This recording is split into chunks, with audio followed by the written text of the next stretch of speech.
have any double talk on this one? Oh, no.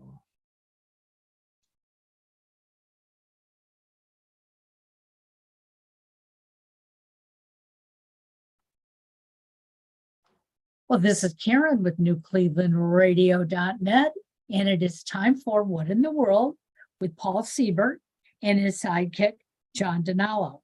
Now, before we start the show, I just want to say up front that we know a lot of crazy things are happening in this world right now. And somebody said to me, you're not going to do What in the World today, are you? And I said, yes, we are. And the reason being that despite all the craziness in the world, we still need to laugh. So you are up to the challenge, Mr. Seaburn. Make us laugh. The pressure is on. The pressure.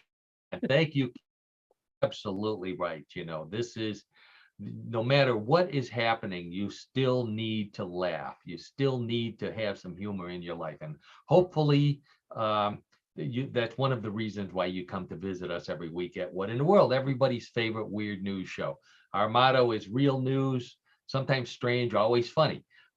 We're the news you don't hear on CNN and ESPN, if you're looking for sports, or the Business Channel or any of that stuff. We don't talk about any of that.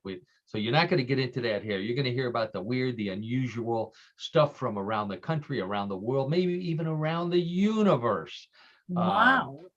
Yeah, that's right. How about that?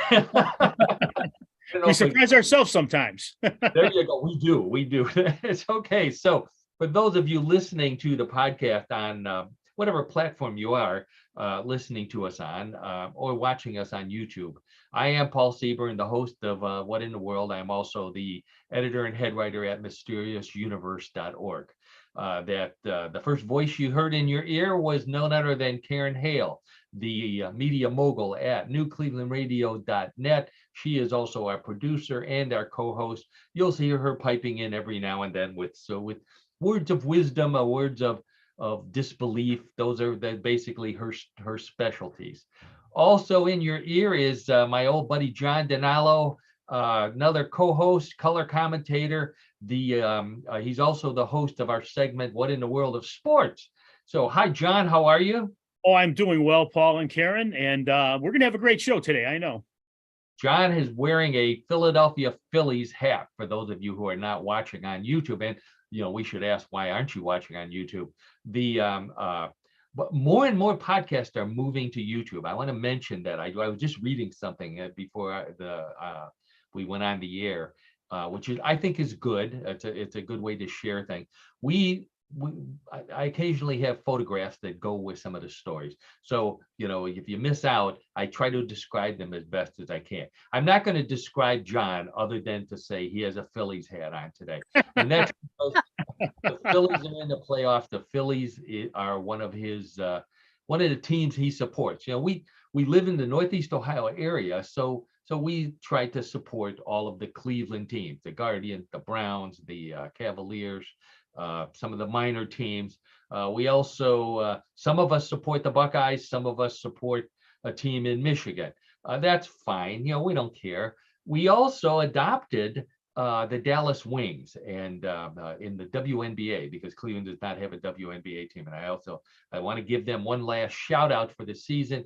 What a great season they had. They didn't make it to the playoffs, but the two teams that are in the finals are outstanding women's basketball teams. And if you've never watched women's professional basketball, by all means, catch some of those games and then join us next year. Hopefully we'll still be around, and definitely the Wings will be around. And we will be around. We will be around. Okay, thank you, Karen.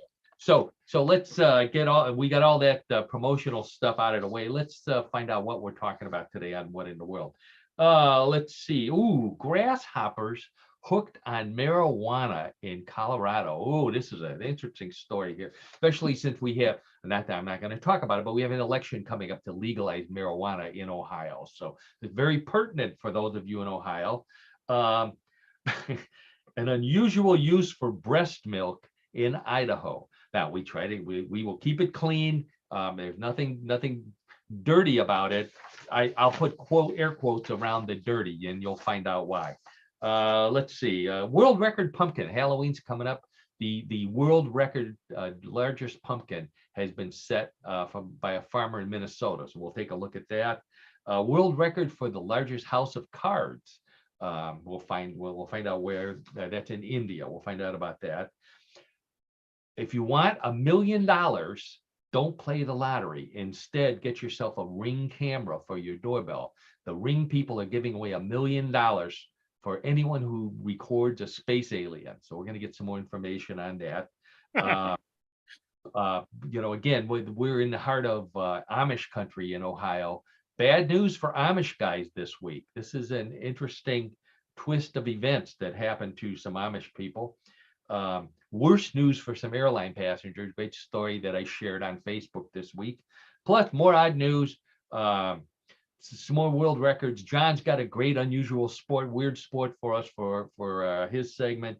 And then we play everybody's favorite weird news game, Bluff the Co-host. So let's get right to it with what are we going to do? Oh, a little bit of, I've got some musical stories. I don't have any music to accompany it, and I'm certainly not going to sing because those of you who heard me sing will thank me for that. Yes, you're welcome, Paul. John has heard me sing. I know John has heard me sing. 50 years ago, I'm not any better today, okay? Hey, I'm right with you on that, Paul. Don't feel bad. Although John and I are fraternity brothers, we had dinner with another one of our fraternity brothers about a month or so ago, and we were singing fraternity songs. So yes, we were. Yes, we. Thank God only our wives could hear it. But anyway, so Les, if you're listening, I think Les is on his way to Florida by now. So if you're listening, hi. Okay, so new study. We love new study. This one's found that concert goers listening to the same music at a concert enter a state of induction synchronicity, which means their heart rates start to beat together. They sweat at the same points of the music and the same amounts. Their breathing speeds up and they all start breathing at the same time. And they start moving. You've seen that where the crowds are moving. Well, scientists have proved that this is a result of all of them being there in the room and listening to the music. And it's called induction synchronicity. So, if you're working at a job, get ready for your employer to take advantage of this. I heard of a company, they're starting to play Wipeout every morning. With the drums, as fast as they possibly can. So people start breathing and jumping around, and boy, they go out and they just do their jobs like nobody's business. Businesses always take advantage of that. Now, there's one guy in the music business who's saying, "I told you so" about heartbeats beating at the same time. Huey Lewis. Remember what was his big song about heartbeats? Heart of Rock and Roll. Heart of Rock and Roll is still beating. That's right, John. Did you know a little bit of trivia here? Let's see if my trivia horn works. Okay. Little bit of trivia about that song and Huey Lewis. I did not know this, but I was doing some research for the show. Huey Lewis got his inspiration to write that song right here in Cleveland, Ohio. Huey is from San Francisco, and up until then, he said San Francisco is the heart of rock and roll, not any place else in the world. And when he came to tour here in probably the 80s, probably early 80s, the DJs and the fans were all saying, "Oh no, Cleveland is the heart of rock and roll. Cleveland's the heart of rock and roll." He went to some clubs while he was here, and before he left, he started writing the song. And he says that the original title of the song, I want to make sure I got it right, "The Heart of Rock and Roll is in Cleveland." That was the original title for the show. Yeah, for the song. When he got back to San Francisco, the record company says, "Oh, you can't do that. You don't put Cleveland in the title. Nobody will listen to it." But what a crock. So he put us at the end, at the very end, he does a shout out to Cleveland and to Detroit. all by I love themselves, it. not in that big run with all the other cities, as a salute to Cleveland. So we salute you, Huey Lewis. Thank you for doing that, for giving Cleveland some recognition. That's Are a you a great Huey point. fan, That's John? great. Yeah. I'm sorry, Paul. Go ahead. I'm sorry. Are you a Huey Lewis fan? Yes, I am very much so. Have you seen him in concert? Never went to see him. I have his CDs and all that, but never had a chance to go see him. Karen, you were nodding your head. I think are you a No, Huey Lewis? I've never seen him in person, but love his music. Yeah, I've never seen them either. Okay, all right. So now, music, what goes hand in hand with 70s and 80s, music is smoking pot. So for some of us. So we'll move on to the pot smoking story here. So this is the big problem coming out of for marijuana growers in Colorado. Now, I thought it would be, that there's cheap flights from all over the world, all over the country going into Denver, and people are smoking up all their pot before the Colorado people can get it. But that's not it. The reason why their pot is disappearing is because there's an influx of grasshoppers. There's a huge number of grasshoppers in Colorado this year because of climate change, and they are wiping out outdoor marijuana crops. There's some marijuana that grows better outdoors than indoors. The rest of it is hydroponic, but because of the rain, outdoor growers are getting attacked by grasshoppers, which appropriate name for an insect that eats marijuana, grasshopper. Yeah.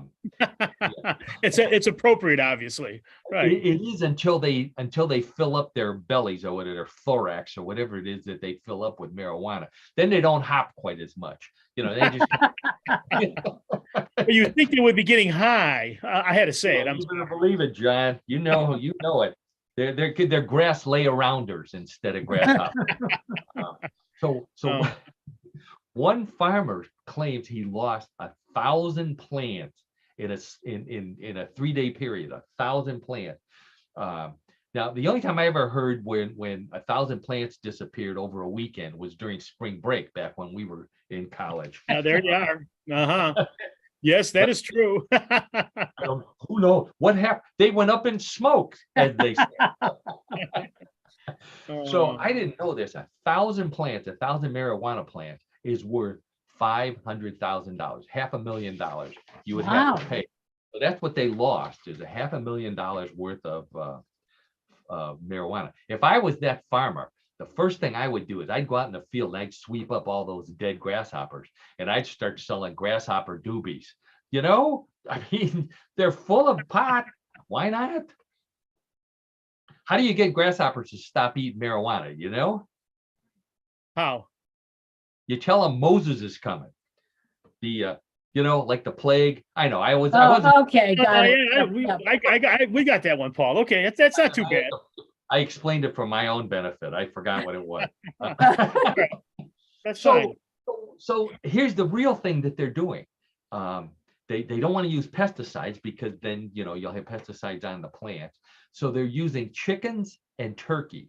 They're bringing in flocks of chickens and turkeys, and they're letting them loose in the marijuana fields to eat the grasshoppers that are eating the marijuana. Now, Thanksgiving, I don't want to eat a turkey that's full of marijuana. I'm already full. I'm full myself. I'm going to get another appetite as soon as I'm done eating and eat more turkey.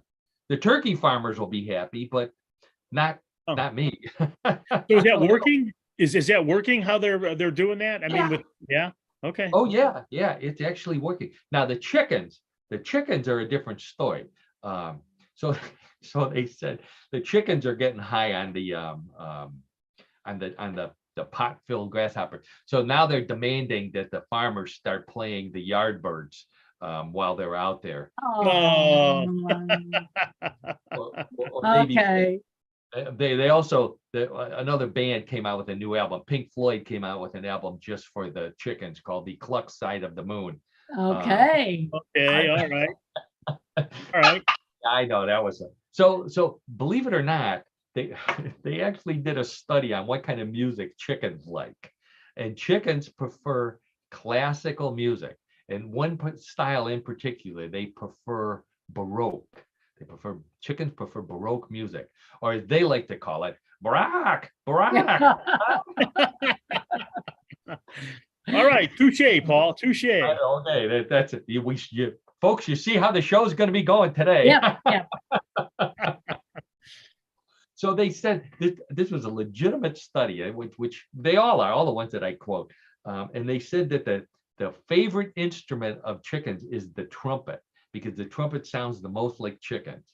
They also like the oboe and the bassoon if you remove the reed. So I don't know how it makes a sound, but they said it makes a sound of clucking if you take the reed out and blow into an oboe. They don't like the violin, however. They don't like the violin because the violin's got that squeaky sound, and it sounds like the squeaky doors in the KFC restaurants. So Yeah. It turns them off, obviously. don't like that. Yeah. All right. So I'm gonna put up a photo here in a second. I'm giving you a warning there. This story comes from Idaho. Now, nothing dirty about this. I'm going to tell you up front. But a new mom, she just gave birth in Idaho. She was freezing her breast milk, as new moms store for when they're in a hurry or they don't have enough breast milk. She got it in her freezer. Her stupid new father husband is cleaning around the freezer. He unplugs it to move it, forgets to plug it back in. So all of her breast milk spoils. So now this lady, her name, did I write down her name? I think I wrote down her name here somewhere. Let's share the photo here first. Okay, that's our logo right there. Let's take a look and see. There she is right there. Lovely, lovely lady. She's holding some soap. What she did, instead of throwing the breast milk away, she looked up on the internet and found out that you could use spoiled breast milk to make soap. Hey, wait a second. I have no idea where that's coming from, guys. Aha. Oh, Now, before we start, Now, the wait a show, sec- I just want to say, So, front, all right, we got a little bit of feedback. oh my there. God. I have no idea why that came Okay, up. that Sorry, went babe. away. Make a note that happened right about the time that photo came up there. Yep, Maybe it's the breast milk. Maybe it's maybe. the breast. So she used it to make soap, causing her infant son, who's approaching a year old, to suddenly start talking. And the first words he said were swear words. So she'd wash his mouth out with the soap. Oh, What a story this is. I'm sorry. According to experts in breast milk, what a job, John. We were in the wrong field. Experts in breast milk say that it has a lot of skin moisturizing benefits. It also contains an acid which has antibacterial properties and can help calm your skin. Basically, it's the same formula as Lifebuoy. And Lifebuoy was thinking about coming out with a breast milk formula called Life Boobs. But so this lady, is, hers is called Mama's Magic Milk. And she sells it online. She sells it across the country. Women send her breast milk, and which she buys and uses it to make. She makes it in her kitchen, and she says she has a special pan that she uses for. oh, I hope so. Yeah. I know. Yeah, she has. That's what she says. I have special gloves and a special pan that I use. So they said that it helps with diaper rash. It helps with eczema. It helps heal cuts. It helps with sunburn.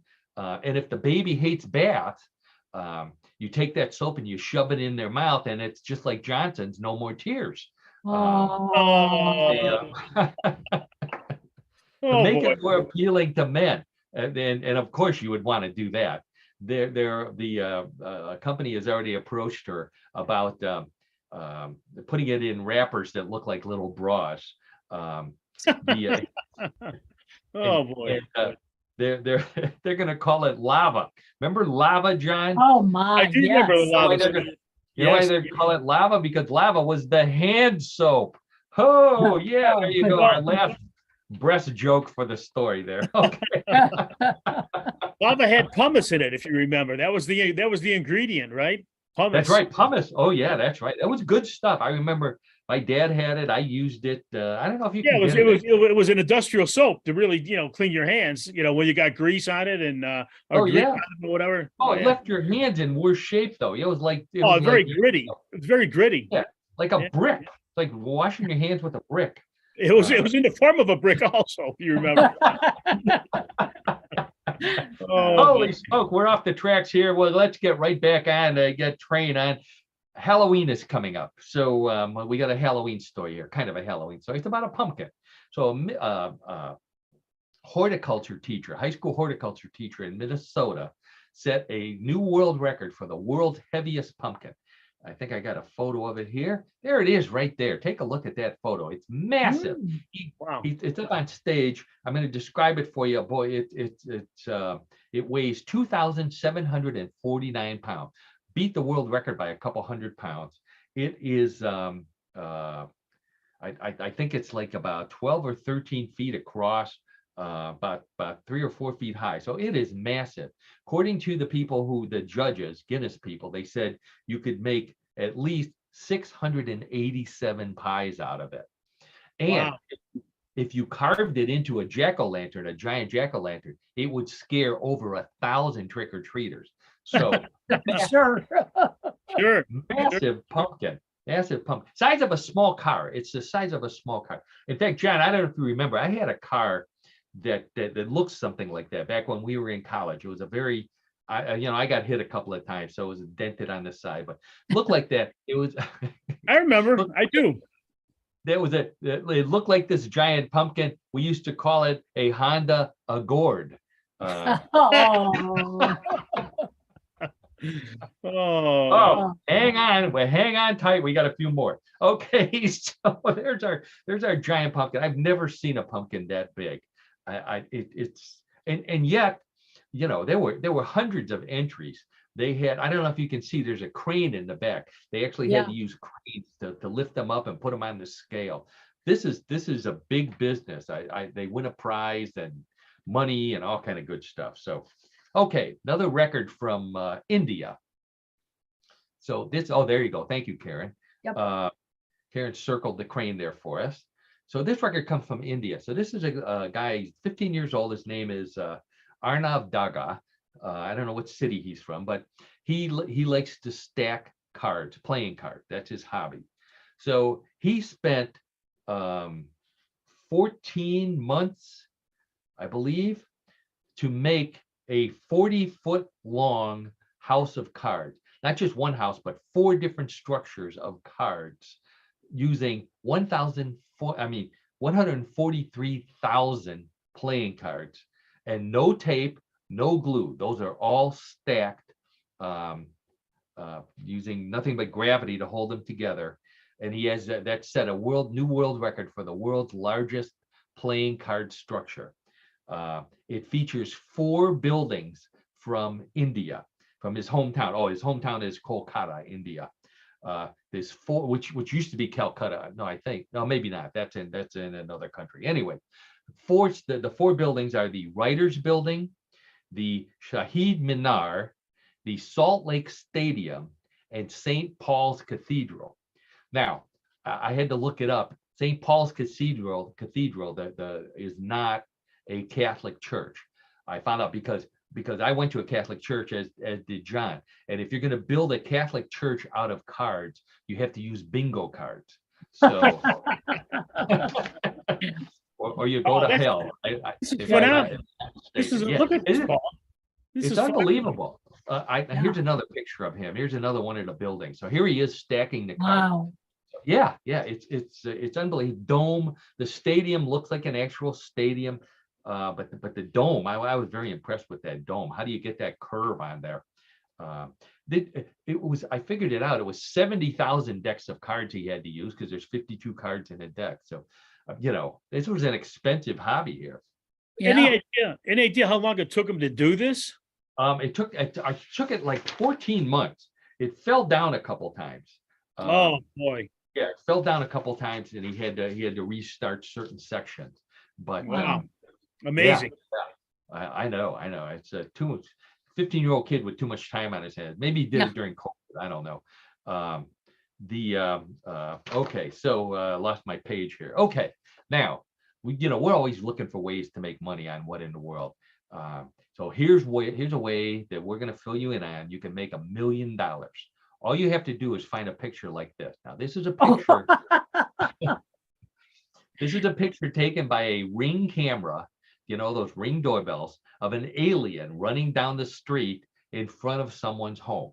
The Ring company, Ring.com, is offering $1 million to anyone who can bring a legitimate video. Obviously, this is a fake picture, but a legitimate video of a space alien on their taken by their Ring camera. So they're going to be the judges. The judges are a meteorologist and an astrobiologist. If I had to look it up, why do they need a meteorologist? The meteorologist is going to verify that it's not raining and it's some skinny person standing in front of your door naked, shivering, turning blue. And then the astrobiologist is apparently an expert in aliens. So once it's confirmed by those two people, it has to be both of them, you win $1 million, which is paid in over 20 years. So $50,000 over 20 years. I think that's a ripoff to me, because I would want the money in one lump sum, because once this alien that you took a photo of finds out that you've taken pictures of him and now he's all over the world, I mean, he's going to destroy the planet, so you won't be able to spend your money anyways. So they also are offering $50,000 for the best fake alien video. So I've got one of these cameras. I'm going to send a video of the trick-or-treaters coming up to my house, because I know at least one of them will look like an alien. Yeah, that's good. That's good thinking, Paul. Yeah, you have one of those cameras, don't you? No, my niece does at her house, but we do not ours. Yeah. No, you just use a peephole, or you just yell, "Hey, who's there?" Yeah, we just kind of like keep an eye out, and just to make sure there's nobody out there that shouldn't be out there. Let's put it that way. Sounds like a good plan. Okay. All right. So, John, you remember this, and I'm sure everybody out here listening to the show remembers this, because it happened to everyone in the United States. Last week, we had a test by FEMA.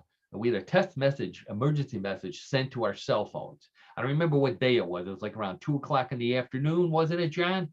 I'm not sure exactly what I mean. I did get the message on my cell phone. Yeah, it was during the day, but I couldn't really tell you offhand, what time of day or what day it was. Actually. Yeah, but everybody got it. So there were all these conspiracy theories going around. I heard one. I couldn't believe it. People were saying that the president butt dialed everybody in the country just to see if he could do it. Then I don't think so. I don't think the president butt dialed everybody. No, it's a good guess. It's an educated guess that he did not. Yeah, yeah. Okay, we'll leave it at that. But the best story came from Ohio, from Amish country. This is unbelievable. 3 guys got reprimanded by their church leaders during this. Why? Because these 3 Amish guys had cell phones in their pockets, and they all went off during the alert. Amish people are not supposed to have mechanical devices or electronic devices, especially cell phones. So they were shunned by their church as a result of their ring phones going off. Wow. Yeah, violated the rule of no technology. So the last message they were allowed to send after they found out they were shunned, they had to send little sad faces to all their friends, letting them know we're no longer online. Yeah. If there's an emergency, how do you notify the Amish that the world's about to end, or whatever the warning might be? The only way that I know of is you go up on the top of a hill in Amish country and you yell, "Hey, Yoder, run!" Because they're all named Yoder. For those of you who don't have any Amish people in your state, and they're wonderful people. I was in Amish country over the weekend, and great pies, and we just had a good time. Now, I did find a photo of an actual legitimate Amish phone. This is an Amish phone that the Amish are allowed to use. We'll take a look at this cell phone right here. There you go. This is a cell phone made of wood. What do you think? I don't think it works. You don't think it works? No. That's the basic question, Karen, for sure. Is it functional? No, it's not. It's a flip phone. Yeah, it wasn't an Amish person because they're not allowed to use technology like computer Okay. graphics, but it's a wooden flip phone. I found it on Etsy. You can actually buy these things. It's Oh amazing. my gosh. Really? Yeah, like $30, I think they wanted for it. Ah, Yeah, we're in the yeah. wrong business. Yeah, that's for certain. Okay, all right. So do you like celery? If you like celery, this is a story for you. A stretch of a highway in Ontario this week was shut down after a truck carrying celery rolled over and spilled all the celery all over the freeway. There's a photo of it. Look at all that celery. Oh my Celery, gosh. Does about that look good? Mm. yeah, that was a massive amount of celery across 4 lanes there. They had to shut down. Need some cream cheese or something. Yeah, that's what I was thinking. It's one of those serendipity, a cream cheese truck heading in the opposite direction, slides and falls into it. It took them hours and hours to clean up, and in fact, the cleanup people said it took extra long because the celery kept getting stuck between the teeth of their rakes. Oh, Oh, So the driver's safe. He was not in. He's being stalked by celery lovers. So that was my last ton of that segment there. So celery is 95% water. I didn't realize that. It's only 5% stuff that gets stuck between your teeth. And did you know this? You can there's an allergy. You can actually be allergic to celery, and the reaction is fatal. Like people that have allergic reaction to beef, you can have an allergic reaction to celery that is actually fatal. Could kill you. oh, boy. Yeah. Celery dates back. Here's a little bit of trivia for you. Dates back to Egypt. They found celery seeds in the tomb of Tutankhamun, who died in 1323 BC. So 13 centuries BC, they were growing celery. I always thought that rhubarb and celery were related, because they look the same. But it turns out that they're completely different families. Celery is part of the parsnip family, and rhubarb belongs to the buckwheat family.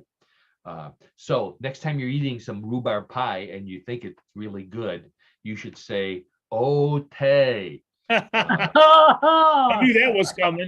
yeah. I knew that was Paul. You're in rare form today. Very much. For all the buckwheat fans out there, I'm not going to explain who buckwheat is. If you don't know, ask your grandfather. Go Google it. All right, so now we got a couple of airline stories here. This was a popular story on Facebook. I'll let you know I do share stories on Facebook occasionally just to test them out, see how they're working. So if you friend me on Facebook, or follow me, you'll be able to see them. Also, we take feedback. Our buddy Brian John sent us some feedback this week. I'll share with you. Okay. Not that it's dirty or anything. Brian's a nice guy. We went. John knows him from the old neighborhood, from grade school. I know him from high school. Good guy. Nothing dirty. It's just a personal thing for John and I. Okay, so these passengers on a plane from Bangkok to Taiwan went into a panic. Why? Because they saw this on the floor, crawling around on the floor. That is an otter. Not only was there an otter loose on the plane, there was also a rat loose on the plane. So they're yelling for somebody to capture it. The flight attendants were not allowed to help them capture them. Why? Because nobody on the plane paid the fee for capturing a rat or an otter. Oh, Oh man. State of airlines now. It was not Spirit, though, by the way, because Spirit, they have a little container in the food cart for the rats. So okay. Oh. yeah, I know. We're never going to get Spirit as a sponsor. I'm sorry, Karen. This person, they finally identified the person who brought him on, was also smuggling 28 live turtles, a snake, a marmot, 2 other otters, and 2 other rodents of unknown species. My question is, how do you get all of those creatures onto a plane without the security people seeing it? Yeah, I don't know. Yeah, that's a very basic question. Yeah, how did he do that? I don't. The only thing I can think of is they had real tiny little, like 50 bottles of shampoo, and they stuck one in each little bottle of shampoo. As long as it's 3 ounces, I guess. I don't know. Oh, boy. So the passenger had a choice. They could either pay the fine or they could buy a ticket for every one of the animals, whichever was lower. So anyway, okay, this is another story I had on Facebook, and it's all about charcuterie. Am I pronouncing that correctly? Charcuterie? Charcuterie. Charcuterie. Charcuterie? Charcuterie. Charcuterie. Okay, so this is a world record charcuterie board. This is from Florida. Florida Cheese Delivery Service Boardery broke a Guinness World Record. And who knew that there was Guinness World Records for things like this? They assembled Oh my God. charcuterie board containing 769 pounds of gourmet cheese, cured meats, flatbread crackers, nuts, dried fruits, gourmet chocolate, olives, and spreads.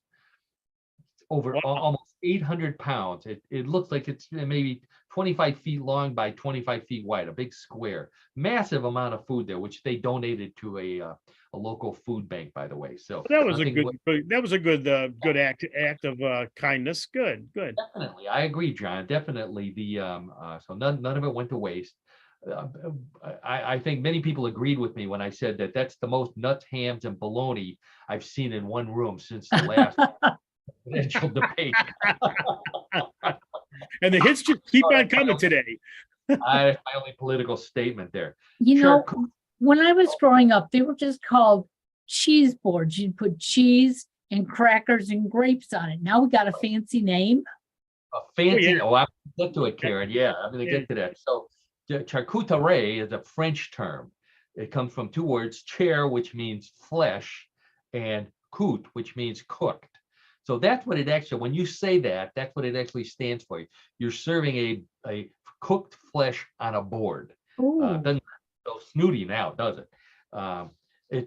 It's specifically for pork products. So it was sold at like delis, except they don't call them delis in France. They call them also charcuteries, and it's cured pork products and also cheeses.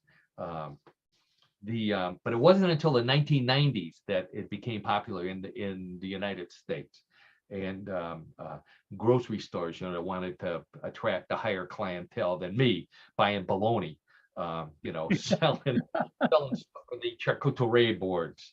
And Karen, I agree with you. When I was a kid, we called this a plate of lunch meat. Yep. You were having a party, you went to the grocery store and you said, I need a plate of lunch meat and cheese. And they knew what you wanted, right? Yep. Sure. And it was ham, bologna, salami, American cheese, and Swiss cheese, and 1 piece of lettuce in the middle. Yeah. Everybody. That was it. That's really what it was. Yeah, sure. Yeah. All right. So this is another unbelievable story involving an airline. So this woman is flying back from Kenya to the United States, and she stops at the Minneapolis-St. Paul airport, and she gets stopped by security. Why? Because she has this on her possession. What that is a box of giraffe turds or giraffe. Yes. Now, why is she carrying a box of giraffe droppings? They ask. She is going to make them into a necklace. No. Yeah. Make them into a necklace. First thing they said to her was, lady, this is giraffe poop, not giraffe pearls, which is what the guy, that she bought them from told her. Oh, these are rare giraffe pearls. It's poop from a giraffe. So they had to destroy it, and they destroyed it with a thing called a steam sterilization. Somehow they blast steam at it, and it destroys them. I guess they didn't have an air fryer. I mean, same thing. I don't know, but believe it or not, this is a thing. Making necklaces out of poop is a thing. I have another photo here. This is a photo of cat poop on a chain. No. Karen, Etsy. I'm sorry, Etsy. You can get anything on Etsy. If you don't want cat poop, here's another one. That is moose droppings on a chain.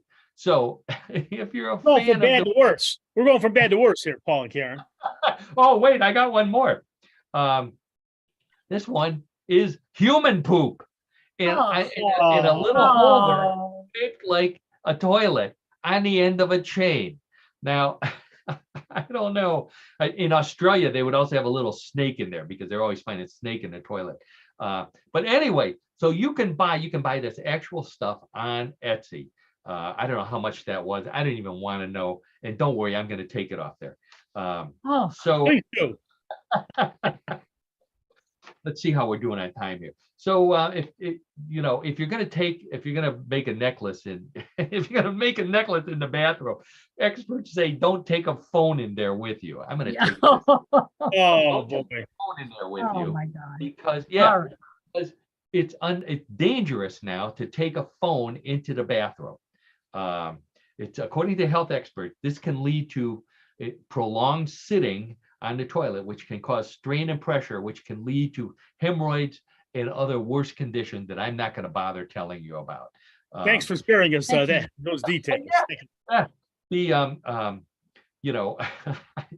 Although now I'm going to say I rarely take the phone into the bathroom, but when I do, I read the news, and it helps me go because I'm reading the news and all I can say is, holy crap. Yeah. Oh, Believe it or not, I'm not going to ask either one of you or any of you out there if you take your phone into the bathroom, but I know some of you do because over 65% of Americans take their phone into the bathroom with them. really? In Spain, 80% of people take their phone to the bathroom. The lowest in the study was Germany at just under 55%. Now, my question was, does it include if I have my phone in my pocket and I'm out in the woods and I go up against the tree, does that count? Or is that not? No, that counts. Sure. So thank you for verifying Yeah, that. from a technical point of view, I guess it is true. Yes. Or is it? I guess so. Okay. So speaking of bathroom activity, and I think this is our last story on this theme here. So this comes from Charmin, and I've got a photo of this one, so be ready. So Charmin, the toilet paper people, have announced a new design in toilet paper. For the first time in 100 years. 100 years, toilet paper has remained basically the same. So they're describing it as cutting edge toilet paper. Now, number one, I don't think those two phrases, cutting edge and toilet paper, should be used in the same sentence. Yeah. Yeah, I agree. But anyway, cutting edge toilet paper. Let's, before I forget to put the photo up here, I will do that. There we go, get the, there we go. Oh, there's that beautiful Charmin bear holding up Look at two pieces of. that. Wow. So this is ultra soft rolls. It's only for ultra soft. We'll have a new perforation line called a smooth tear, which guarantees that the toilet paper users will have a clean tear when they tear their toilet paper every single time. So, An innovation, I gather. Procter and Gamble will do anything for money. That's right. That's right. To me, something more valuable for me, and I will speak for most guys, is something that would on the toilet paper roll that would tell me which way I'm supposed to turn it, so my wife is happy. That's all I would really like. John, do you have? I bet you. I know John has that problem. I'm not even going to ask. Thanks for not bringing that question to the light. That's right. So toilet paper that's easy to tear. Historians are going to look back on this and say, this is the moment when humanity collapsed, when we were too weak to tear regular toilet paper, and we needed special toilet paper that was easier to tear. I'm sorry. This is the president of Charmin, which Karen, by the way, you were right, from Procter and Gamble. He told Fox News that he's excited to be reinventing the square. They're reinventing the square, yeah. Which reminded me, I guess. yeah, the Seinfeld episode where Elaine was begging the lady in the stall next to her to share a spare a square. That is what she asked for, because the roll was empty. And then they find out that the lady was actually Jerry's girlfriend, and a typical convoluted Seinfeld story. I wanted to end on that because I just read Jerry Seinfeld has announced that he and Larry David are working on a new ending to Seinfeld. That it didn't actually end the way it did. They have a new ending, and they're thinking about maybe adding a few more episodes to kind of bring us up to date on where everybody is these days, if the characters, which Kramer won't be there. We all know that. well, no, he will. He's already been to the reunions. Oh, Despite really? I know, Okay. yeah. Despite the fact that he had a very controversial event that kept him out of comedy clubs, and all is forgiven if Seinfeld comes back together. I guess that's basically Okay. the way. And besides, Karen, Seinfeld is the kind of story, the kind of sitcom that we need right now. Oh, absolutely. Absolutely. Yeah. So the writers are back. Hopefully, the actors will be back in a few weeks, and they can work on this. In the meantime, if your little tushy hurts, or if you're too weak to tear your toilet paper, don't worry. Charmin has a solution for you. What's it called again? Yeah, it's called the smooth tear. I'm gonna cry a smooth tear, which sounds the same, but sounds different, but it's spelled the same, whatever that's called.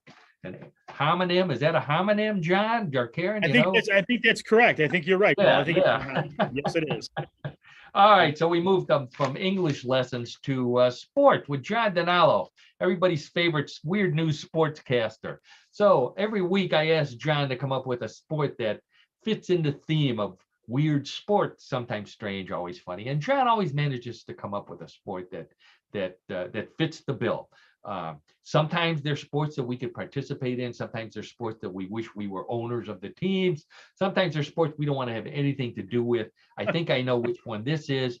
John, why don't you introduce the sport, and I'll get ready to start with your photos. Well, that sounds great, Paul. Thanks for the big introduction. And Karen and audience, here we are.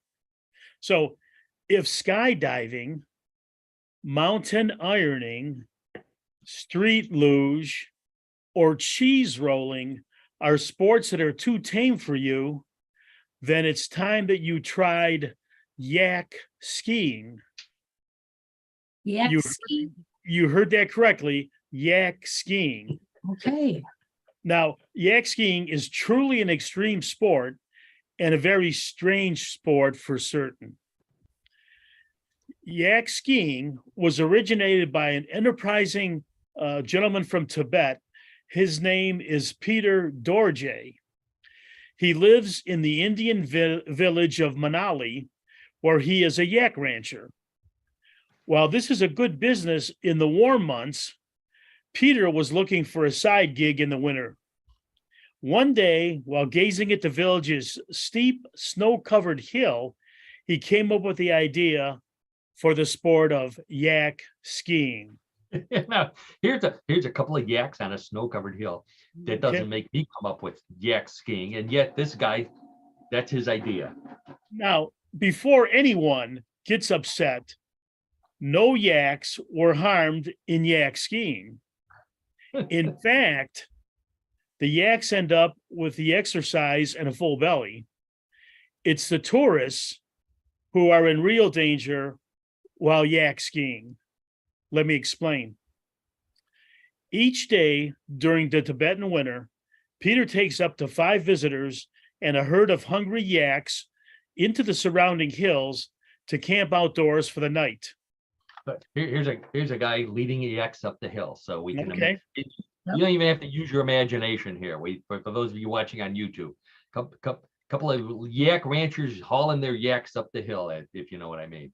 Sure. Then at first light, he leads one of his yaks to the very top of a hill, where he ties the yak to the end of a long rope, which is then looped around a large tree to form a pulley system. Meanwhile, the nervous skier waits at the bottom of the hill, holding a large bucket of nuts, ready to tie himself or herself to the other end of the rope on a signal from the top of the hill. Once that is done, a mere shake of the bucket bring the hungry yak charging furiously down the hill, and in turn, pulling the skier up the hill at a breakneck speed. Did you follow that, Karen? Nuts down, up.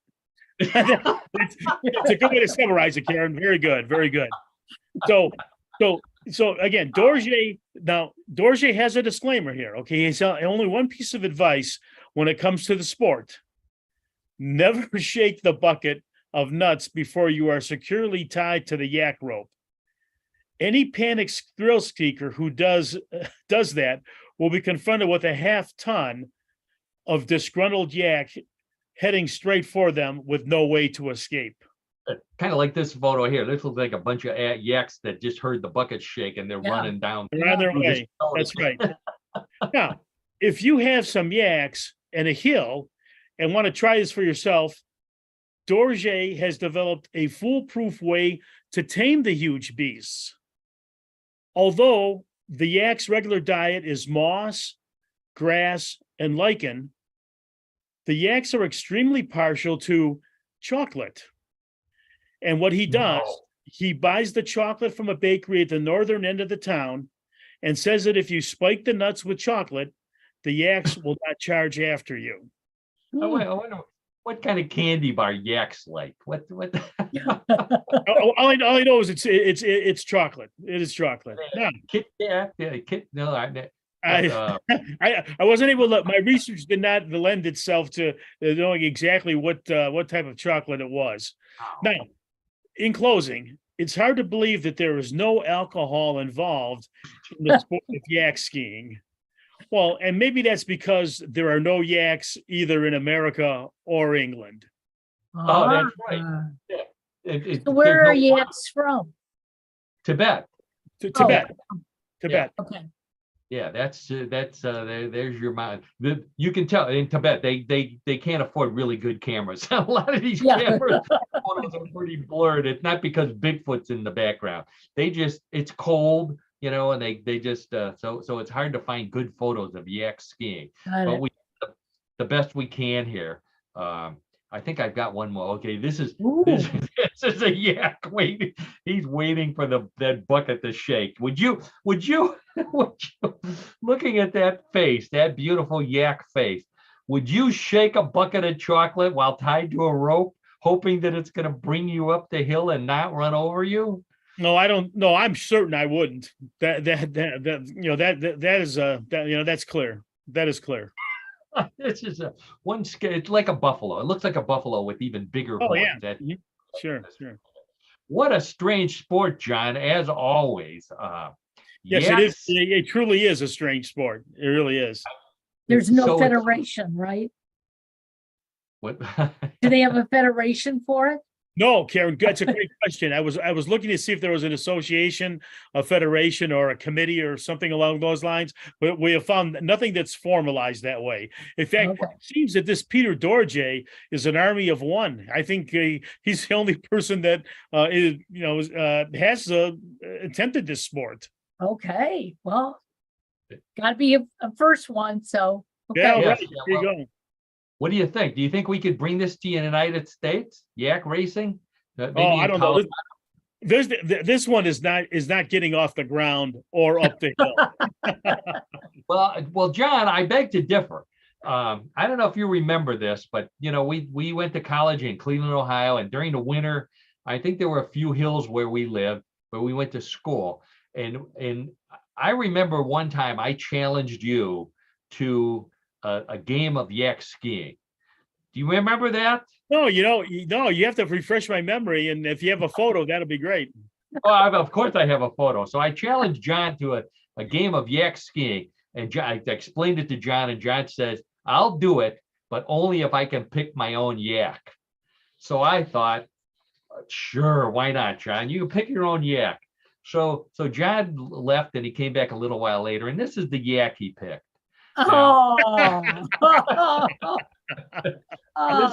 This is a yak. This is a mechanical yak, but it's not even the kind of mechanical yak that you would see at a yak rodeo. This is the kind of mechanical yak that you would see in front of a grocery store Yep. in Tibet. In other words, John put a dime in the container. He sat on it and he rode a little bit, just like the little horses in front of the grocery store. Needless to say, he shamed me as he always does. But you know, Yak I doesn't can't, have back legs. What's that? He doesn't have back legs. He doesn't have. Oh, that's right. It's a. Karen, it was really such a unique machine. Oh, Oh, okay. All right. Well, thank you again, John, for that great sport. yeah, Yak you're very skiing. welcome.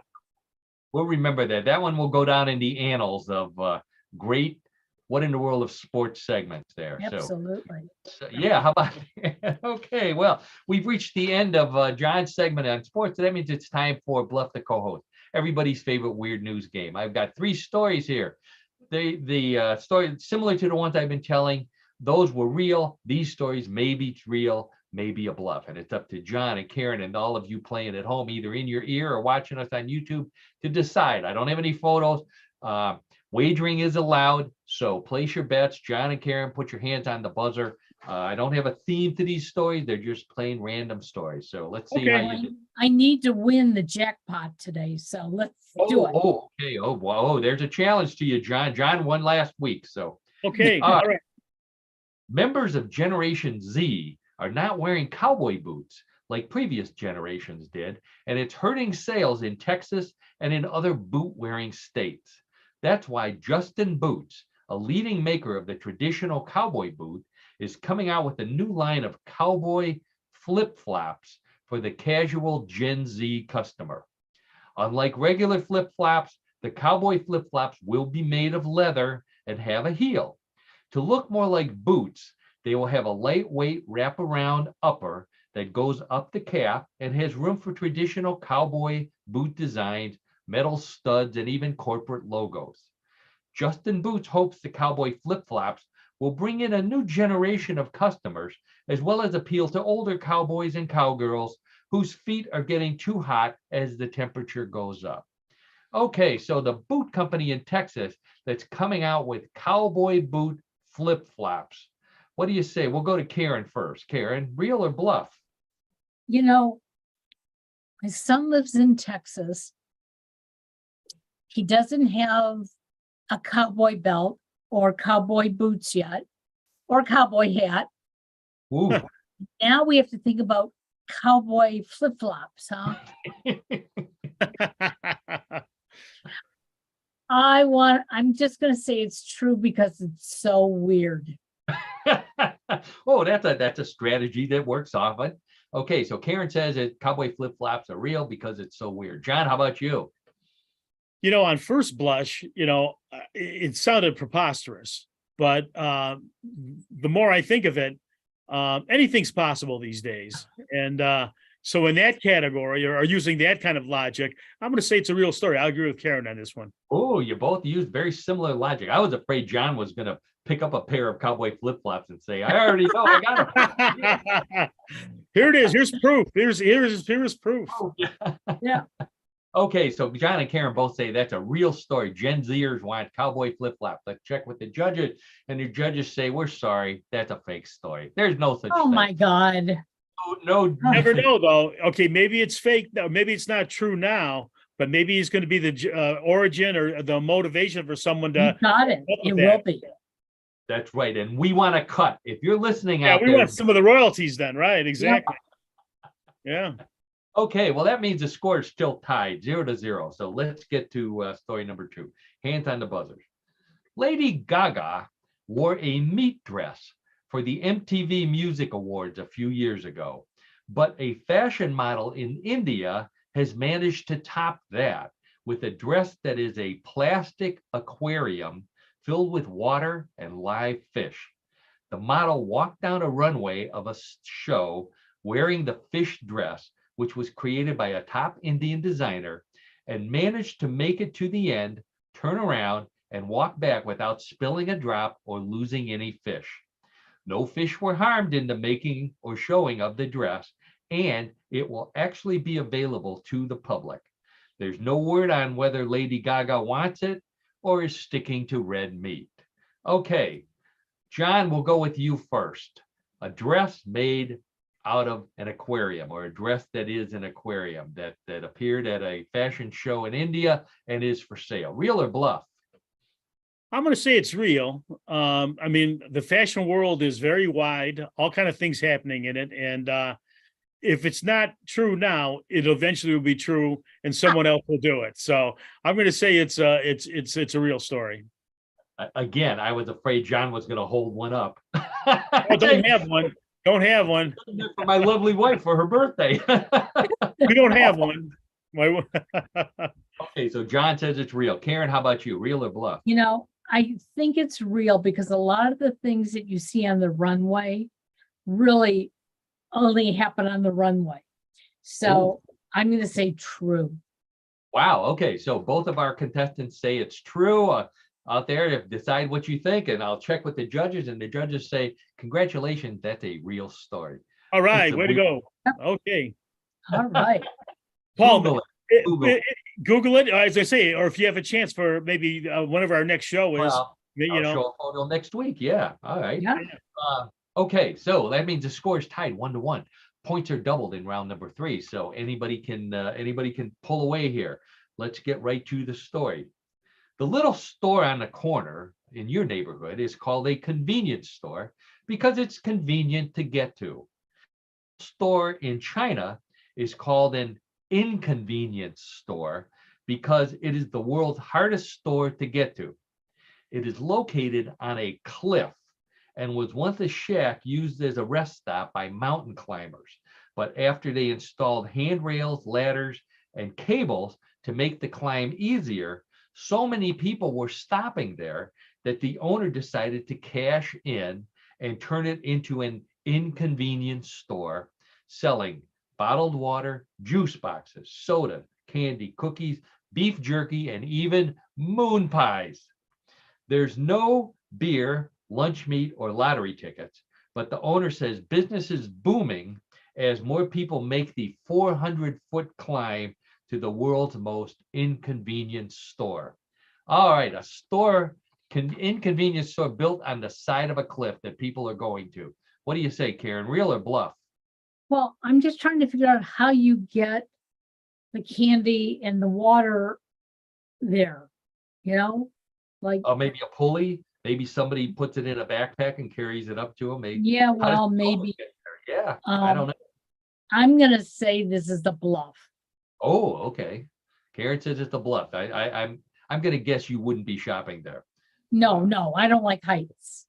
Okay. I don't like widths. Okay, Karen says it's a bluff. John, how about you? I'm gonna say it's real.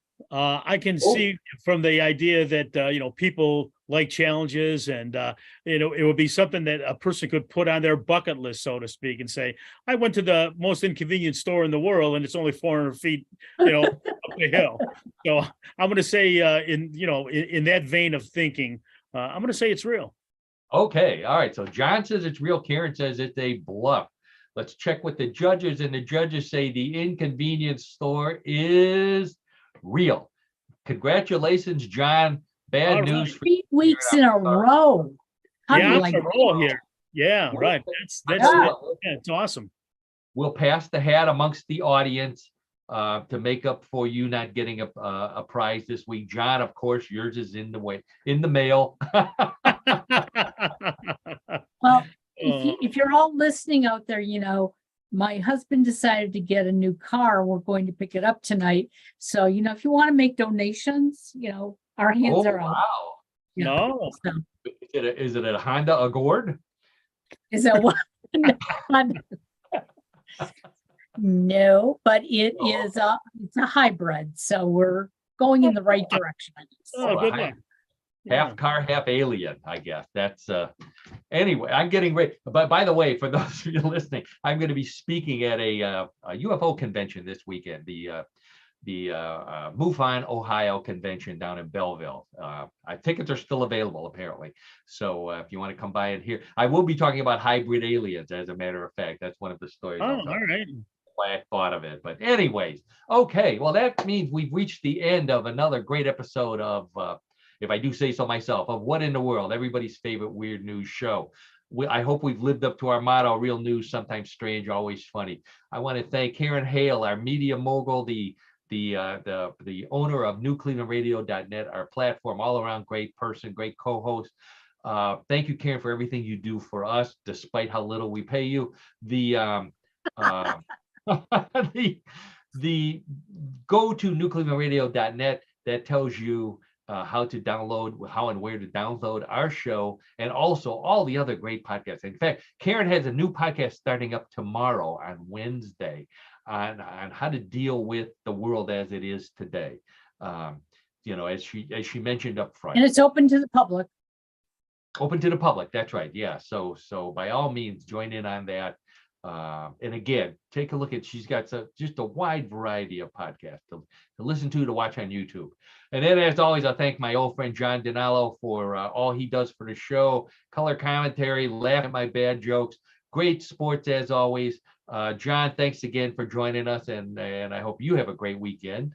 Oh, thanks, Paul. Yeah, and Karen, it's always a good time. It's the highlight of my Tuesday when the show is on Tuesday. Get a life, John. Get a life. But yeah, I'm trying to broaden my horizons here a little bit. Well, no highlight next week. We're not on. So That's right. We will be on hiatus next week. So I'll be sending a message out to remind everybody. So we'll be back in 2 weeks. John, I hope you see a winner. You got your Phillies hat on.